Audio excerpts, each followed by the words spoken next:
চলো আজ ভীষণই টেস্টি একটা পাঞ্জাবি ছোলের রেসিপি তোমাদের সঙ্গে শেয়ার করছি।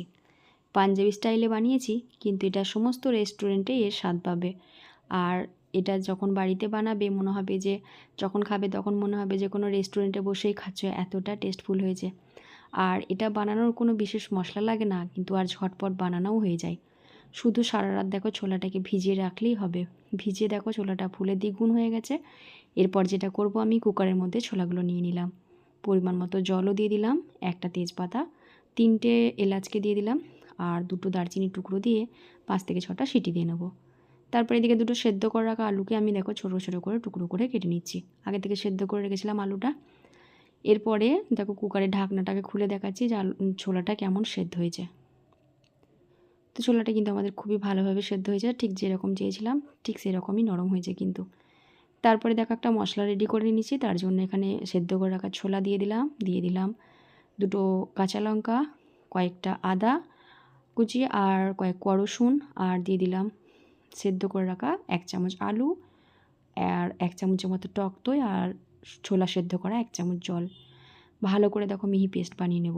এরপরে কড়াইয়ের মধ্যে তেল গরম করে গোটা জিরেটাকে একটু নাড়াচাড়া করে নিচ্ছি। তারপরে দিয়ে দেবো কোচানো পেঁয়াজ। পেঁয়াজটাকেও ভালো করে ভেজে নেবো যতক্ষণ না একটু কালার চেঞ্জ হয়ে যাচ্ছে।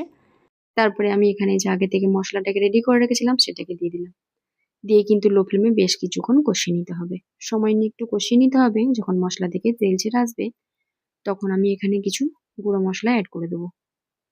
তার জন্য এখানে দিয়ে দিলাম ঝালের জন্য লঙ্কা গুঁড়ো, ধনের গুঁড়ো দিয়ে দিলাম, হলুদ গুঁড়ো দিয়ে দিলাম, কাঁচা লঙ্কা গুঁড়ো দিয়ে দিলাম, আর দিয়ে দিলাম গরম মশলা গুঁড়ো, আর স্বাদ মতো নুন দিয়ে ভালো করে এটাকে মিশিয়ে নিই। এটাকেও ভালো করে কিন্তু লো ফ্লেমে কষিয়ে নিতে হবে যতক্ষণ না মশলা থেকে ভালোভাবে তেল ছেড়ে আসছে। তো মশলাটা কিন্তু আমাদের ভালোভাবে কষানো হয়ে গেছে, দেখেই বুঝতে পারছো। এরপরে যে আগে থেকে ছোলাটাকে সেদ্ধ করে রেখেছিলাম সেটাকে দিয়ে দিলাম। কিন্তু আরও লো ফ্লেমে কিছুক্ষণ ছোলাটাকে নাড়াচাড়া করে নিচ্ছি দেখো। এরপরে ছোলা সেদ্ধ করা রাখা যে জলটা ছিল সেটাকেও দিয়ে দিলাম, দিয়ে ভালো করে মিশিয়ে নিচ্ছি। ঢাকনা দিয়ে বেশ কিছুক্ষণ ফুটিয়ে নেবো। তারপর ঢাকনাটাকে খুলে আমি যে আলুগুলোকে সেদ্ধ করে রেখেছিলাম আগে থেকে, তার মধ্যে থেকে কিছুটা আলু দেখো এখানে দিয়ে দিলাম। দিয়ে মিশিয়ে নিয়ে আর ঢাকনা দিয়ে আরও কিছুক্ষণ রান্না করে নিচ্ছি। তারপরে দিয়ে দেবো বেশ কিছুটা কুচানো ধনেপাতা। তারপর লো ফ্লেমে কিছুক্ষণ হতে থাক। এদিকে আমি একটা তড়কা বানিয়ে নিচ্ছি। তার জন্য তড়কা প্যানে কিছুটা ঘি, আদা কুচি দিয়ে দিলাম, 2টো শুকনো লঙ্কা, একটা কাঁচা লঙ্কা, আর দিয়ে দেবো কিছুটা কাসুরি মেথি।